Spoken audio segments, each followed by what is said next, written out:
原来如此，看破不说破。活下来就好。大儿，不要。我自己走。我的路。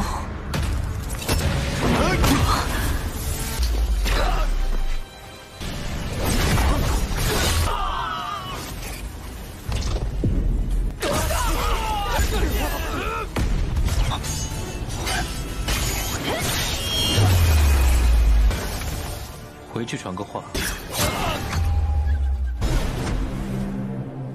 Halo guys, welcome back to Kobe Movie. Dan hehehe, udah Sabtu nih guys. Ini kan Tonghua yang kalian tunggu-tunggu di hari Sabtu ini. Yes, Dewa Suyang dan Lord Lingfeng. Tetapi seperti biasa, Dewa Suyang duluan, dimana di part 102 hari ini itu bakal ada sedikit mengejutkan kita semua. Karena si Suyang bisa melihat kekuatan dari Dewa Pedang di salah satu orang yang dia kenal. Siapakah itu? Ini bakal seru. Tapi mimin cuma bisa dibilang kalau di part ini Lord Suyang tuh gak banyak aksi ya guys. Dia cuma santai-santai minum teh. Ada sih aksinya tapi sedikit sekali. So maka dari itu kita review sedikit dulu buat part kemarin, dimana kita semua sudah melihat Dewa Suyang menemukan sebuah fakta menarik dan mengerikan yang berasal dari keluarga Jiang, di mana alasan kenapa keluarga Jiang menjadi satu-satunya keluarga yang bisa memurnikan pedang jiwa itu adalah karena pedang-pedang jiwa itu memang berasal dari jiwa yang asli. Dan gilanya lagi, pedang-pedang jiwa yang tercipta merupakan ke-8 saudara atau abang kandungnya Jiang Yulan, sehingga tersisa Yulan seorang sekarang guys. Metode ini disebut juga sebagai pedang pemurnian jiwa. Tetapi kalau tanpa pedang-pedang jiwa ini, mungkin wilayah mereka tidak bakal sedamai sekarang guys. Jadi sebenarnya pengorbanan kakak-kakaknya Yulan itu demi kedamaian tempat mereka. Lantas gimanakah kelanjutannya setelah Suyang menghabisi salah satu murid berharga dari Menara Wuji? So langsung saja kita masuk ke intro ya guys. Hehehe.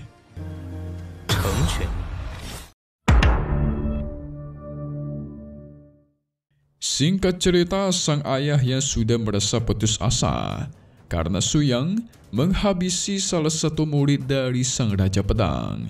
Cepat atau lambat, mereka bakal kesini untuk menghabisi keluarga Jiangnya. Tetapi setelah dipikir-fikir, keluarga Jiang mereka sudah tidak bisa memurnikan pedang jiwa lagi, alias selalu gagal. Jadi sekalipun si murid ini masih hidup, sama aja keluarga Jiang juga bakal dihancurkan juga.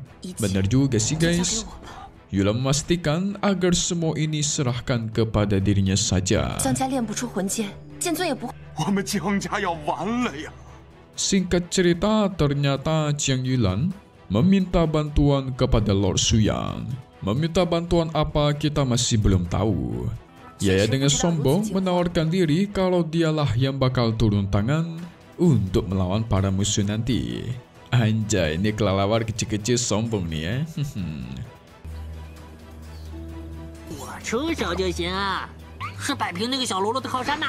Suyang cuma terdiam saja guys, tidak merespon apapun. Sehingga nggak ada pilihan, Yulan pun mengeluarkan gulungan metode pemurnian jiwa paling berharga milik keluarga Jiangnya untuk diberikan kepada Suyang sementara waktu. Karena dia sempat melihat Suyang yang mengendalikan pedang-pedang jiwa dengan begitu mudah. Ini mengartikan kalau Suyang sangat menguasai metode jiwa pedang guys. Karena cuma makhluk abadi dengan jiwa pedang membara lah yang bisa melakukan hal demikian. Jadi Jiang Yulan ingin agar nanti gulungan ini diserahkan kepada penerus yang bisa juga memiliki api membara dari jiwanya. Pada akhirnya Suyang angkat bicara dan membalas, kalau memang itu maumu maka akan kuturuti.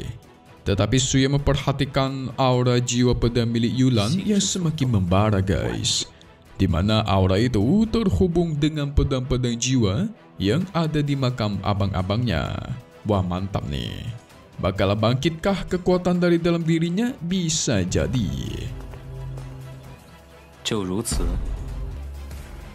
你所求。 Yulan pun pamit dan menitipkan gulungan ini. Jadi guys, buat kalian gak ngerti, si Yulan sadar kalau keluarga Jiang mereka bakalan hancur cepat atau lambat. Jadi dia sengaja menitipkan metode pemurnian jiwa paling berharga ini kepada Suyang, supaya dia bisa memberikan ke orang yang tepat, atau mungkin Suyang sendirilah yang menggunakannya.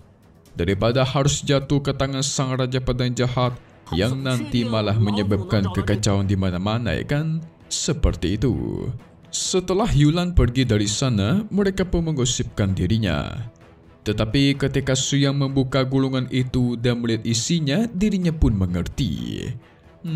Sama Lord kita mah sekali lihat langsung paham dia guys. Hehehe. 原来如此。看破不说破。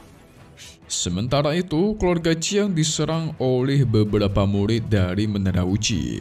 Sepa muncul mencekik Yulan dan meminta untuk diserahkan metode pemurnian jiwa. Tentu saja tidak mau dibiarkanlah. Metode begitu berharga, mana mau diserahkan kepada orang-orang jahat seperti mereka, ya kan? Tetapi masalahnya, mereka menjadikan sang ayah sebagai ancaman guys. Jika tidak menyerahkan metode itu, maka ayahnya bakal dibantai. Sang ayah pun ditusuk tepat di bahu. Wadidaw. Yulan tidak takut mati. Dia pastikan semua keluarga Jiang tidak ada yang takut akan kematian, termasuk dirinya. Pada akhirnya Yulan dicekik sampai merasakan kesakitan luar biasa. Cuma sampai situ, dirinya juga dipukul tanpa henti dengan kecepatan tinggi.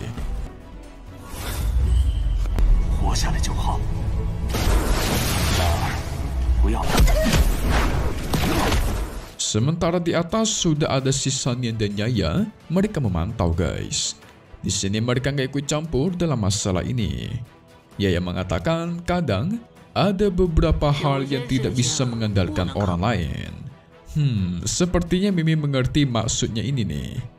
Yulan sempat teringat akan kata-kata dari sang kakak, yaitu tidak perlu memegang pedang, yang penting hiduplah dengan damai. Dia bahkan teringat akan masa lalu ketika dirinya kehilangan si kakak guys. Tetapi sekarang dia ingin menjalankan jalannya sendiri, tidak mau seperti kakaknya yang mengorbankan diri. Sehingga pada akhirnya tuar. Jiwa api pedang yang berada di dalam dirinya pun langsung meledak guys. Nah, inilah yang Suyang tunggu-tunggu nih. Inilah kenapa alasan dia menyuruh Yaya dan Sanyang agar tidak ikut campur. Karena Suyang menunggu momentum kebangkitan ini guys. Makanya si Yaya mengatakan terkadang ada beberapa hal yang tidak bisa kita ikut campur, yaitu hal seperti ini. Ya namanya kebangkitan harus ada yang trigger alias ada yang picu.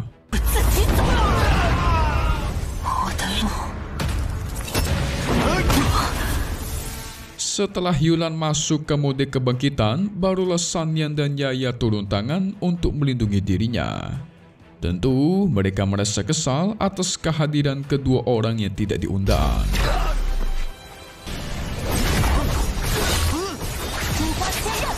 Tetapi baru aja mau nyerang, tiba-tiba Suyang muncul, menghentikan waktu dan tuar. Semua musuh langsung dibantai jadi abu guys.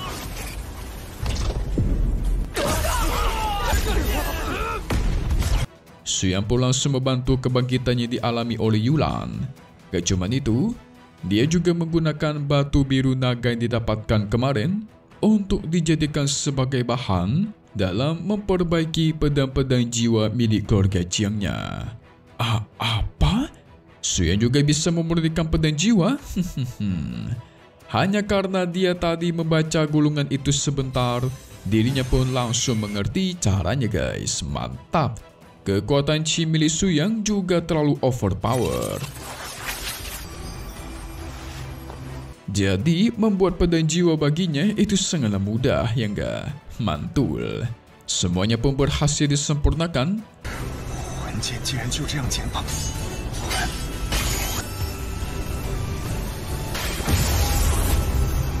Tetapi masih ada Shepa yang meminta untuk menyerahkan pedang jiwa itu kepada Raja Pedang mereka. Nah, di sini Suyang sengaja membiarkan dia hidup dan melepaskan ikatannya supaya Shepa bisa bertarung sama Yulan. Ikuti kata hati dan cobalah pedang jiwa ini. Segera keduanya pun bersiap. Sekarang Yulan menguasai pedang-pedang jiwa kakaknya, sehingga tanpa basa-basi tua.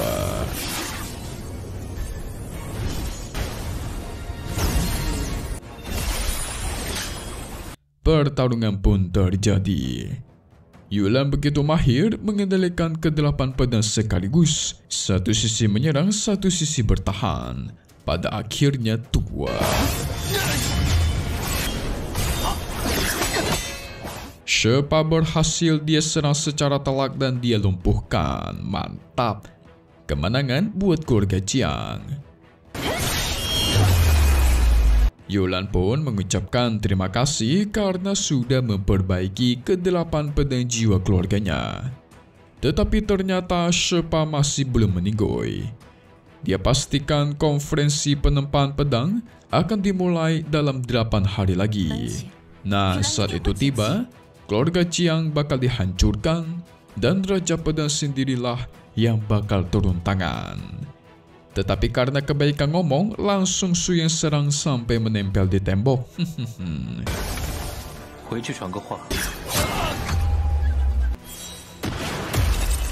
Udah kayak mading aja guys, ditempel di tembok nih. Dia menitipkan pesan, cepat kembali ke Menara Wuji dan katakan kepada sekte kalian, hanya ada kata mati. Wah, ini mah pernyataan perang ya guys dari Lord Suyang. Kira-kira gimanakah konferensi pedang yang bakal terjadi nanti? Seperti apakah sosok dari sang Raja Pedang guys? So langsung saja kita masuk ke bagian review buat part 103 di hari Selasa lagi. Hehe. Langsung saja jadi guys. Benar aja orang-orang dari Menara Wuji itu bakal datang menyerang. Tetapi kita tidak ditunjukkan sosok murid sang Raja Pedang yang sangat kuat. Yang pasti dia bakal mengirimkan muridnya untuk menghabisi Yulan. Sementara di sisi Yulan, sebuah keajaiban terjadi. Di mana pedang milik sang Dewa Pedang di zaman dulu yaitu Yi Qiansheng muncul di tempat mereka guys. Waduh, kok bisa tiba-tiba pedang dewa itu muncul? Apa jangan-jangan ini ulah sang Dewa Suyang pula? Atau memang sang Dewa Pedang itu bangkit karena ingin membantu si Yulan nih? Bisa jadi. Kita tunggu lagi di part 103 ya guys. Dan Shishuanian di hari biasa, hari Selasa dan Sabtu. Update lagi nanti buat tonton selanjutnya dan pastinya cuma di sini. Kobe Movie. Thank you buat kalian semua yang nonton dan selalu support channel Mimin. Semoga kalian semua sehat selalu. Mimin pamit undur diri dulu. Kita bakal ketemu lagi di video-video selanjutnya. Oke kalau gitu, see you guys.